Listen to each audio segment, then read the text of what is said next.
Hola chicos, ¿cómo están? Bueno, mi nombre es Jorge Viana. Vamos a continuar con los videos de TechMed de fiebre de origen desconocidos. Este es el repaso de infectología. Vamos nomás. ¿Qué tipos de fiebre de origen desconocido tenemos? La fiebre de origen desconocido clásica, que tiene una temperatura del paciente mayor a 38,3, ¿sí? Eso es en lo que coinciden casi todas estas fiebres, ¿ve? 38,3 o más de 38,3 en esta también, en la que iría al hospital. En la neutropénica, mayor o igual a 38,3, ¿sí? Y este es mayor o igual a 38,3 también. La FOD clásica, ¿qué diferencia tiene con las demás? Eh, es de más de 3 semanas de duración, ¿sí? Y sin diagnóstico a pesar de una semana de haberlo investigado. Es decir, el paciente aparece con esa fiebre, eh, le preguntamos desde cuándo la tiene, son hace 3 semanas, y no le hicieron ningún tipo de diagnóstico a pesar de que pasó una semana. Adquirieron en el hospital la temperatura mayor a 38,3 en varias oportunidades, debido a un proceso que no es presente en el momento de la admisión con cultivos iniciales negativos y sin diagnóstico después de 3 días de investigación, ¿sí? Entonces hay que acordarse de esto de cuántos días de investigación venimos teniendo y en base a eso, o si es una semana o si es 3 días, en base a eso tomamos decisión si es fue clásica adquirida en el hospital. La neutropénica, la temperatura mayor o igual a 38, esta es importante por cuestiones particulares. Neutropénica, temperatura mayor a 38 o igual, en varias oportunidades, más de 3 semanas de duración, y sin diagnóstico después de 3 días de investigación. Entonces, lo que veníamos diciendo eran una semana, 3 días, 3 días. Clásica, hospital, neutropénica. Y la relacionada con el VIH también es importante, temperatura mayor o igual a 38,3 grados durante más de 4 semanas, ¿sí? Ya lo vamos a ver después, se va a repetir esto cuando veamos VIH. Se dan pacientes ambulatorios o más de 3 días en el paciente internado, ¿sí? Si el paciente tiene VIH y está con una fiebre de más de 38,3 y está hace más de 3 días, estamos hablando de un paciente que puede tener una fiebre relacionada al VIH. Y que no se llegó al diagnóstico después de 3 días de la investigación. Ya van 3 días y no encontramos de dónde viene la fiebre. Lo podemos relacionar al VIH siempre y cuando tenga las características anteriores también. Incluye al menos una incubación de los cultivos durante 2 días, ¿sí? Bueno, acá les dejo lo más importante y seguimos. Las etiologías, los orígenes, por qué se producen las fiebres de origen desconocido. Teorías de que es infecciosa, inflamatoria no infecciosa, neoplasias, misceláneas también. Las infecciosas, tuberculosis, endocarditis infecciosa con hemocultivos negativos, citomegalovirus y fiebre tifoidea. Inflamatorias no infecciosas, arteritis temporal, lupus eritematoso sistémico, periarteritis nodosa, enfermedad de Still, ¿sí? Acá estamos hablando de las autoinmunes. Quiere decir que el tejido se inflama, pero no por un virus o una bacteria o un agente en particular, sino que las células no reconocen las mismas células del cuerpo, la causa autoinmune. Inflamación de la arteritis temporal, periarteritis nodosa, enfermedad de Still también. Las neoplasias, como por ejemplo el linfoma o el cáncer de riñón, la leucemia o el mixoma atrial. Y las misceláneas significan fiebres por drogas, por ejemplo. Por drogas como la trimetroprima sulfa, que es muy usada, las penicilinas, las céfalos. Y después está la fiebre facticia, que es la simulación de un estado febril, producido por la deliberada elevación de la temperatura del enfermo. Los antipiréticos son ineficaces y los pacientes presentan un buen estado general. Puede ser, por ejemplo, que manipularon el termómetro o consumo de algunos fármacos, la inyección de fluidos corporales. Entonces, lo que hace la persona es más que nada un problema de conducta que puede estar asociado a trastornos psicológicos, ¿sí?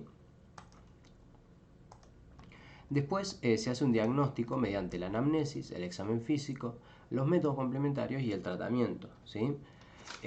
Acordémonos que fiebre de origen desconocido, seguramente nos vamos a acordar del tema de sepsis, porque también puede aparecer fiebre, con la búsqueda del foco, etcétera. También tendremos que descartar fiebre de origen desconocido.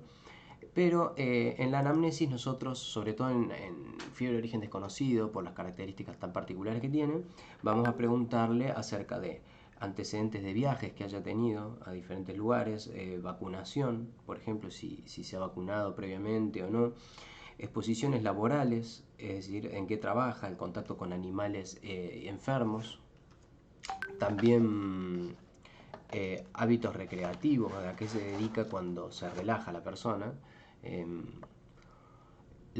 Tenemos que semiografiar, detallar lo que sería la fiebre, qué tipo de fiebre tiene, de cuánto, si es más de 38 o es igual, cuánto tiempo duró, etc. Si es en picos o no. ¿Cuándo empezó? ¿No? O sobre todo, de cuántos grados, síntomas asociados, sigue algún patrón, calma con los antipiréticos o no, bien, que lo habíamos mencionado anteriormente. Después del examen físico, hay lesiones cutáneas, hay visceromegalias, como la esplenomegalia, la hepatomegalia, etc.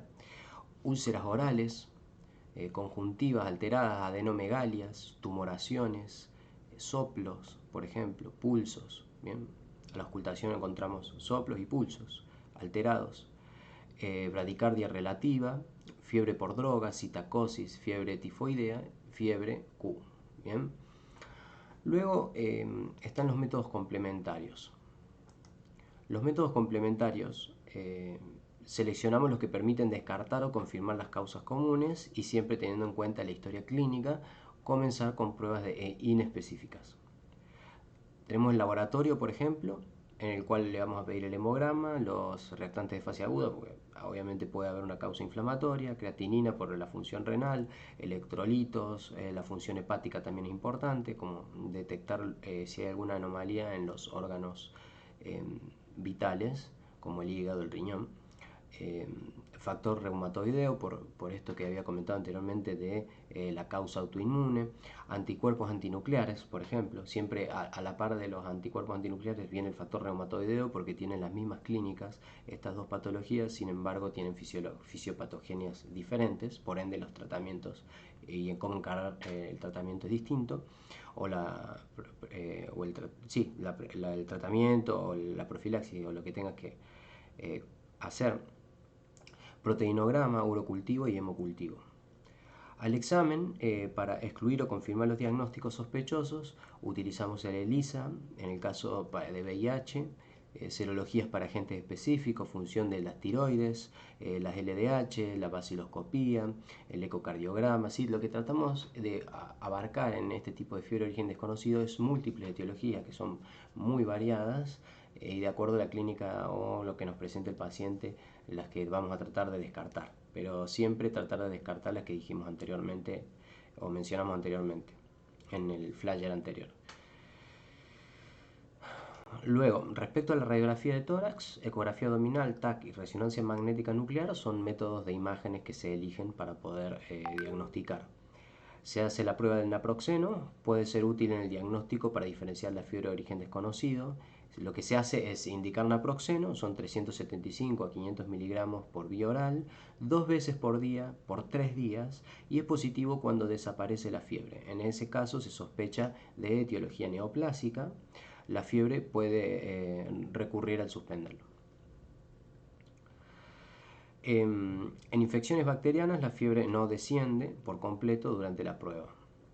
Bueno, y luego el tratamiento que vamos a realizar para la fiebre de origen desconocido, no se recomienda una terapia empírica, puede enmascarar o retrasar el diagnóstico, salvo en el caso de que se sospeche, por ejemplo, una tuberculosis activa o la endocarditis infecciosa con cultivos negativos, arteritis temporal con riesgo de pérdida de visión. Se pueden utilizar antipiréticos en el caso de que se necesiten. Bueno, después hay que distinguir en tres cosas, lo que es la temperatura oral normal, la hipertermia y la hiperpirexia. La hiperpirexia es una temperatura mayor de 41 grados Celsius y puede deberse a infecciones severas, ¿sí? Pero fundamentalmente la hemorragia del sistema nervioso central que responde a los antipiréticos. Y la hipertermia es el aumento de la temperatura corporal en la que el centro termorregulador se mantiene inalterable, incapaz de iniciar los mecanismos compensadores. Y la temperatura oral normal es menor a las 6 am, o sea, en el horario de las 6 de la mañana, y mayor entre las 4 y 6 pm. O sea, aumenta la temperatura cuando está en el horario AM, sobre todo en las 6. ¿Sí? Normal es de 36,8 grados Celsius, más o menos 0,4 grados. Es la variación, el 0,4. Eso sería todo por fiebre de origen desconocido. Espero que les haya servido. Por ahí lo que no les escribí acá es más que nada para que les quede lo general de eso, pero lo más importante se lo detallé acá y acá, ¿sí? Bueno, espero que anden muy bien y nos vemos en el próximo video con la parte de infecciones de partes blandas y piel. Hasta luego. Suscríbanse, denle me gusta si les gusta y si no se van a otro lado para seguir viendo los videos.